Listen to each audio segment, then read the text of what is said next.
tempat dan kedudukan bangsa Arab akan digantikan? Adakah kerajaan Allah akan kembali diambil dan diberikan kepada bangsa yang lain? Assalamualaikum warahmatullahi wabarakatuh, Sobat Nyubi TV dimanapun saat ini kalian berada. Kali ini Nyubi TV menghadirkan sebuah topik yang sangat menarik tentang hal-hal yang termuat dalam hadis akhir zaman. Besar harapannya apa yang Nyubi TV sajikan akan memberikan manfaat dan menambah hasanah wawasan kita, sehingga jika demikian maka tidak ada salahnya untuk menekan tombol like dan subscribe dan nyalakan juga tanda loncengnya untuk selalu mendapatkan berita terbaru dari video-video yang Nyubi TV unggah untuk Anda. Sobat Nyubi TV, kita kemudian mengenali sejarah dari kenabian yang selalu dibebankan kepada nabi-nabi dari Bani Israel, sehingga Bani Israel kemudian sempat menjadi bangsa pilihan dengan tanggung jawab sebagai penuntun umat, sebagai batu penjuru, tempat kemana seharusnya umat manusia berpedoman.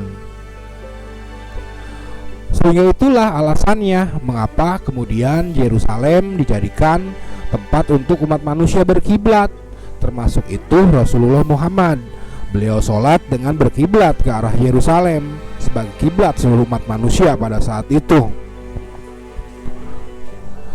Sampai sejarah kemudian mencatat pula berbagai keingkaran Bani Israel yang tidak mampu memikul beban itu, bahkan selalu membuat kerusakan, membunuhi para nabi dan utusan, berbuat banyak kejoliman, sehingga kemudian atas dasar itu maka sesuai petikan sebuah ayat di dalam kitab suci disebutkan bahwa kerajaan Allah akan diambil daripadanya dan akan diberikan kepada suatu bangsa yang lain, dan batu penjuru itu pun kemudian berpindah kepada bangsa Arab, dan kiblat umat manusia kemudian berpindah pula dari Yerusalem ke Mekah dengan Ka'bah sebagai bait Allah berikutnya, setelah sebelumnya bait suci yang dibangun oleh Nabi Sulaiman dijadikan sebagai kiblat bagi seluruh umat manusia.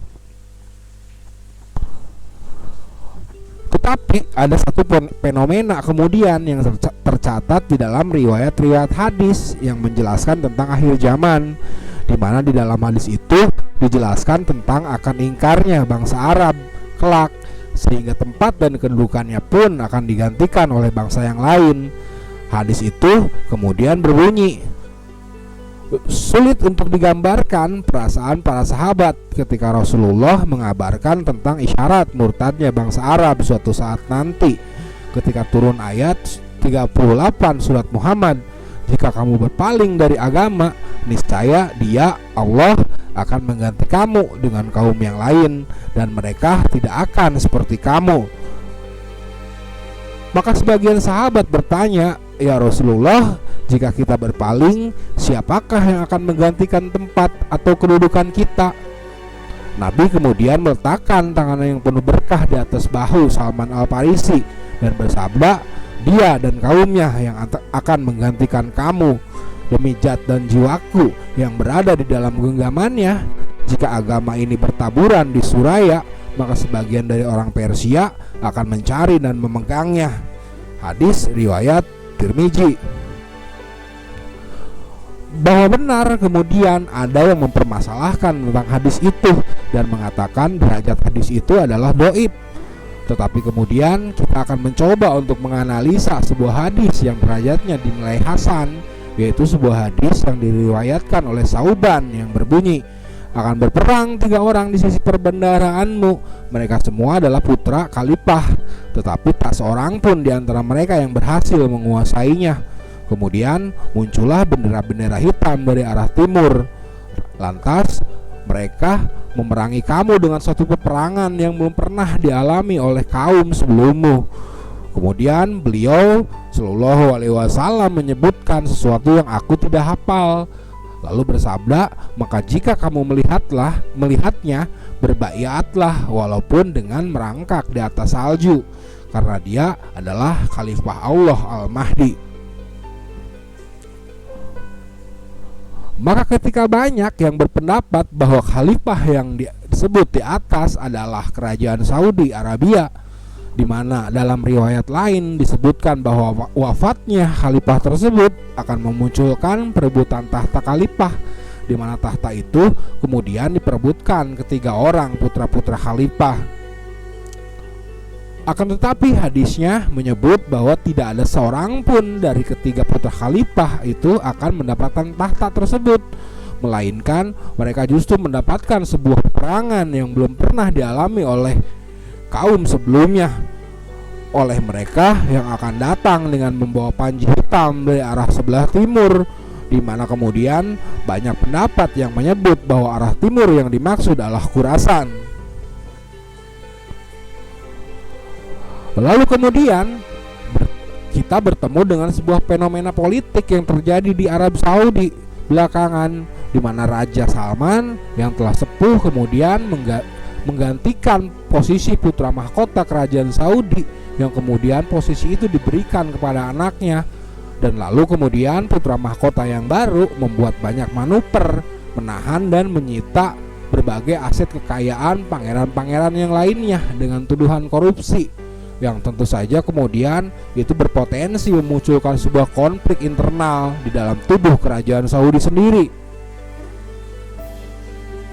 Ketika kemudian hadis menyebut bahwa kerajaan itu akan mendapatkan peperangan dari pasukan berpanji hitam dari timur, yang banyak pendapat kemudian menyebut timur itu adalah Khurasan, maka logikanya kemudian mereka-mereka yang akan memerangi para putra khalifah itu haruslah memiliki kekuatan yang setara dengan kekuatan putra para khalifah.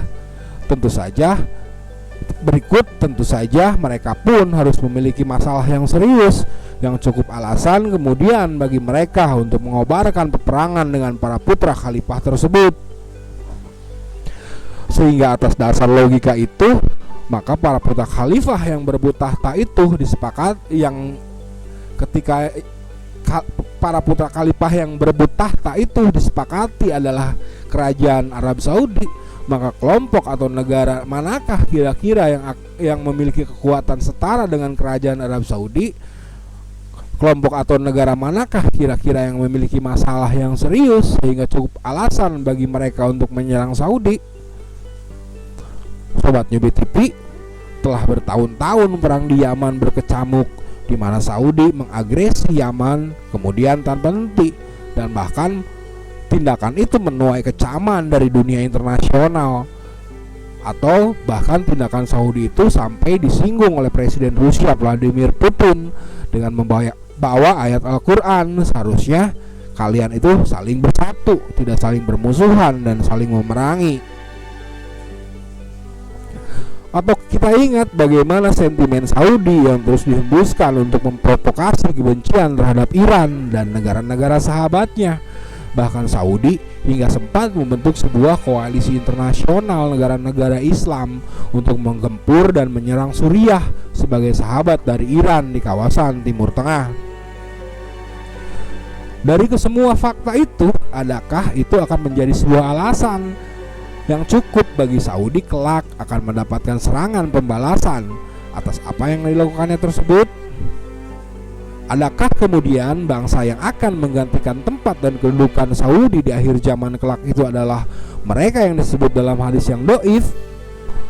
Atau adakah kemudian benar bahwa sebagian dari bangsa Persia yang akan mencari dan memegang agama yang bertebaran di Suraya? Atau bagaimana kemudian ketika ternyata tidak ada satupun dari negara-negara yang mempunyai konflik politik dengan Saudi, ternyata tidak ada satupun dari mereka yang memiliki bendera yang berwarna hitam?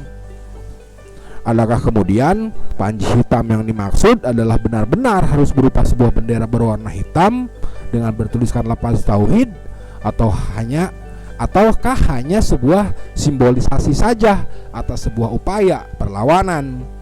Waktu yang akan menjawabnya. Wallahu a'lam bishawab. Terima kasih sudah menonton. Wassalamualaikum warahmatullahi wabarakatuh.